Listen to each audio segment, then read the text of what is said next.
overall analysis with the help of rank sorting NEET 2023, 2022 and 2024 here itself.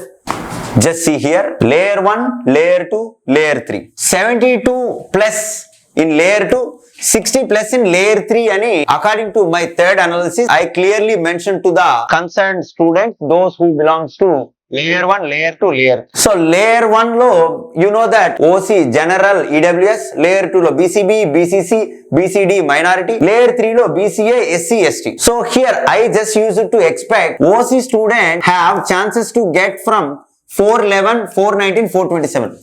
411 నుంచి 427 మధ్యలో so ఈ year cut off ఉండేదానికి according to my these 3 surveys. So second layer కి వస్తే second layer 1 లో second 1 కి వస్తే EWS 406, 410, 418. While coming to layer 2 BCB 380, 385, 388. So 380 నుంచి స్టార్ట్ అవుతుంది, 388 కే ఎండ్ అయ్యే ఛాన్సెస్ ఎక్కువ ఉన్నాయి అనేది చెప్తున్నా. బీసీసీ 335, 340, 345. బీసీడీకి వస్తే 384 నుంచి 401. సో బీసీఈ 382, 388 మధ్యలోనే ఎండ్ అయ్యే ఛాన్సెస్ ఉన్నాయి. బీసీఏకి వస్తే 327 నుంచి 337 మధ్యలోనే ఉన్నాయి. సో కొన్ని సర్వేస్ అయితే 325 నుంచే వస్తుందని ఇచ్చున్నారు, but we already opted it from 327. So SC 345 నుంచి 353 మధ్యలో ఉంది.